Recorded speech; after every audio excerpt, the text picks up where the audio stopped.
Hello people of the internet. Another week has gone by and more work has been done to this Pulsar. You may remember that the front was basically just a load of primer and nothing else. And we've transformed it. Honestly, we have.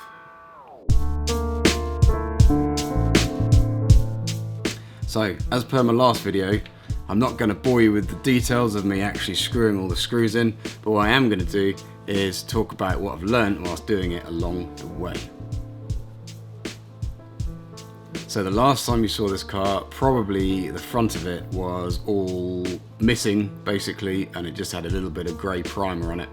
So we've taken the time now to lay down the primer layer properly, painted it up, and then started to put the bits back on.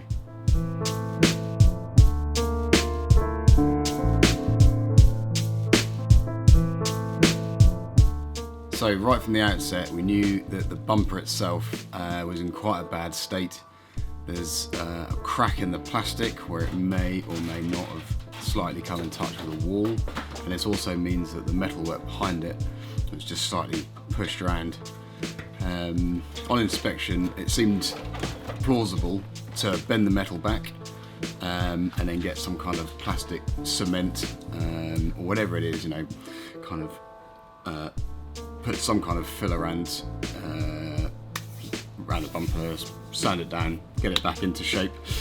So I took the bumper apart, and the first thing I tried to tackle was the actual metal bumper behind.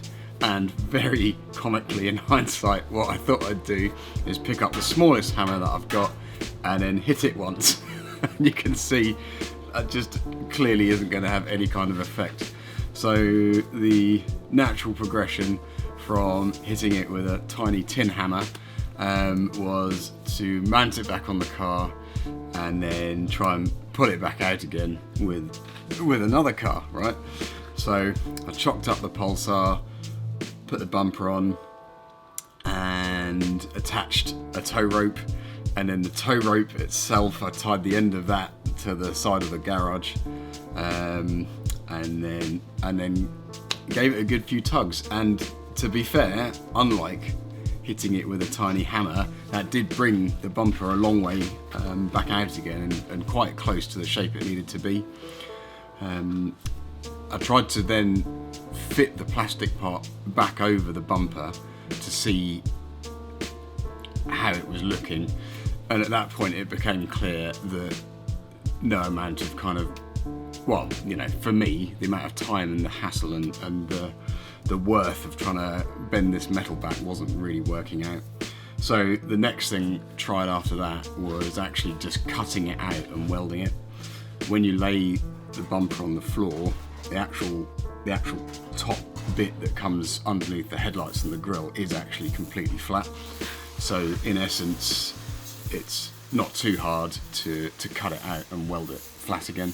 So we did that, and again that brought it even closer, but it's still apparent that when you've got the plastic lined up, it still just isn't good enough basically. So what we're doing with that is, it seems that the metal bit of the bumper actually is the same as any other N14 shaped vehicle, right? So we must be able to get one of those pretty easily, and then we're gonna come back to the fact that the actual plastic's cracked, but in terms of getting the car running, it can easily have that on the front. So that's the kind of situation with the bumper right now.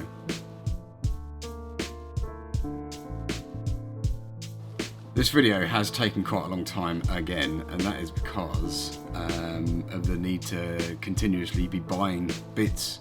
There's so much was missing from this shell and the bits we'd saved off the other car. But what I have found is the availability of parts is really solid, despite the rarity of the car and the sort of specialist nature of the bits that we need.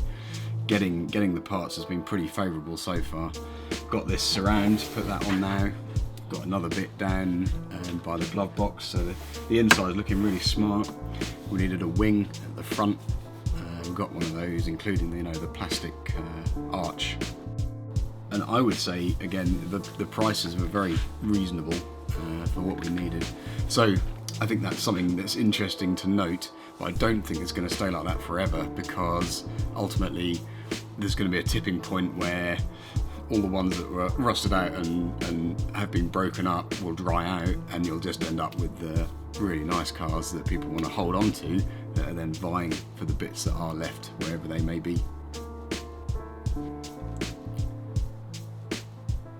This might seem really obvious, but it only came to me in hindsight, and that is after priming and painting, and just from the virtue of the shell sitting outside for 2 years, when I did come to screwing the new bolts into, down the wings and all across the front, the threads were pretty gunked up, because there was probably residual surface rust, which then got primed, which then got sprayed over.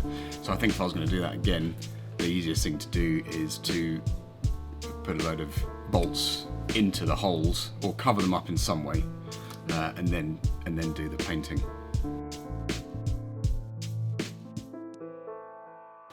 I suppose a way to phrase the last thing is that bodywork's sort of harder than it seems, and we've got the situation at the front where one of the wings doesn't seem to be lining up properly, so the bonnet's pretty plumb, but the wing, the gap between the bonnet and the wing is,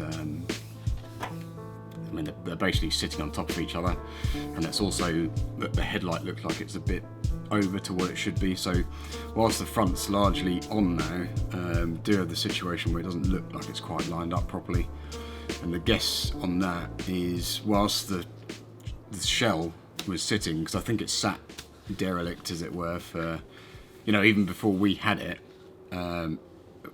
before we bought it, it sat empty just as a shell on a, in a warehouse somewhere. So it seems quite plausible that that whole side, the passenger, the near side, has just been maybe just pushed in, only a tiny bit. But if you imagine handling these shells with a forklift truck, or just getting it banged around in a warehouse, I don't know how it sat, but we've definitely got this situation where that side just looks like it's over a bit. So again, we've elected just to put all the bits on and leave it as it is, and then when we ultimately go and get the bodywork properly painted, then I think that would be a good time just to eke it, just that couple of millimetre back again. Alright, so we're really getting on with this Pulsar now. We've basically finished our list. There's clearly, loads of finishing jobs that need to be done, but we're really gearing up for the next stage of this, to get the engine back in and make it a running car again. So, in a slightly long-winded twist of fate, what I need to do next is fix the car that's going to tow it there. So, the next video you're going to see is me getting into this to try and actually revive it. It's got quite a few things that are not good about it, but we'll get into that in the next video. So, thanks for watching, and I'll catch you next time.